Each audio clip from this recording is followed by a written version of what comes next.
அன்பின் மொழியை கேளுங்கள். அண்ணன் என்ற சொந்தமே அன்னையானதை பாருங்கள்.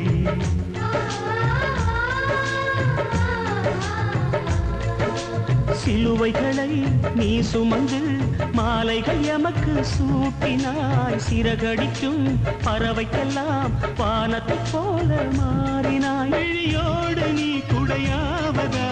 விழிகள் நனைவதில்லை, நெஞ்சில் பூமழை.